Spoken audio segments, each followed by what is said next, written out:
అందరికీ నా ఉదయపూర్వ నమస్కారాలు. ఈరోజు ముఖ్యంగా తణుకు పర్యటనలో ఈ ప్రెస్ మీట్ ఏర్పాటు చేయడానికి ముఖ్య ఉద్దేశం, మేము ఒకటే కోరుతున్నాం అన్ని రాజకీయ పార్టీలకి, రాజకీయానికి ఆధ్యాత్మికకి బుడి పెట్టొద్దని చెప్పి మనం చేసుకుంటున్నాను. ఈరోజు మనం చూసినట్లయితే ప్రతిరోజు ఈ లడ్డు వ్యవహారాన్ని చాలా ఘోరాతి ఘోరంగా వ్యవహరిస్తున్న అన్ని రాజకీయ పార్టీలు. దీనికి ఇప్పటికైనా స్వస్తి పలకమని చెప్పి మనం చేసుకుంటున్నాను.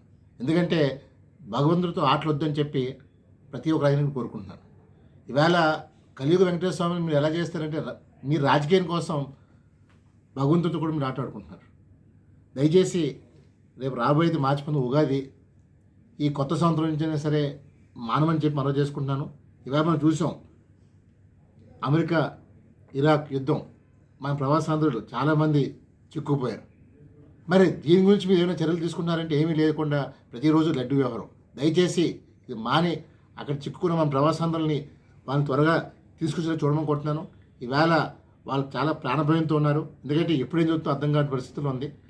మొన్నే చూసాం కొరియా వాళ్ళు సపోర్ట్ ఇస్తున్నారు, అలాగే నిన్న రష్యా వాళ్ళు కూడా మేము సపోర్ట్ ఇస్తామని చెప్పి మద్దతు పలికారు. మరి ఈ పరిస్థితిలో ఏమవుతుందో అర్థం కావట్లేదు. మరి రష్యా యుక్రెయిన్ యుద్ధం 4 సంవత్సరాలు ఇంకా యుద్ధం ఆగలేదు. మరి కొత్తగా ఇప్పుడు ఈ యుద్ధం అంటే ఈవేళ ఎకానమీ పూర్తిగా పడిపోతుంది. ఈవేళ ఉత్పత్తులు అన్నీ పెరగబోతున్నాయి. క్రూడ్ ఆయిల్ విపరీతంగా పెరుగుతుంది. మరి దీనిపైన నేను కోరేది ఒకటే, రాష్ట్ర ప్రభుత్వం దీనిపైన దృష్టి సారించి లడ్డు వివరం పక్కన పెట్టి మన ప్రవాసాంధ్రులందరినీ తీసుకొచ్చేలాగా రాష్ట్ర ప్రగతి కోసం పాల్గొనుకుంటున్నాను. ఈవేళ రాష్ట్రంలో ఏ సమస్యలు లేనట్టు వ్యవహరిస్తున్నారు. ఈవేళ రోడ్లు చూసినా ఎక్కడ పడితే అక్కడ చాలా చండాలంగా ఉన్నాయి.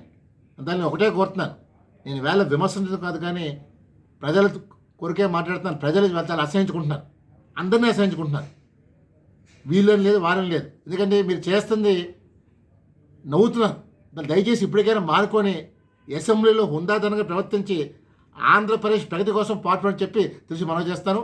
అలాగే ప్రవాసాంధ్రుల్ని త్వరగా వాళ్ళ గమ్యస్థానానికి చేరుకునేలాగా కృషి చేయమని చెప్పి రాష్ట్ర ముఖ్యమంత్రి గారిని అలాగే డిప్యూటీ సీఎం పవన్ కళ్యాణ్ కోరుతున్నాను. దయచేసి రాజకీయాలు మాని రాష్ట్ర ప్రగతి కోసం పాటుపడి మనం చేస్తున్నాను. జై హింద్.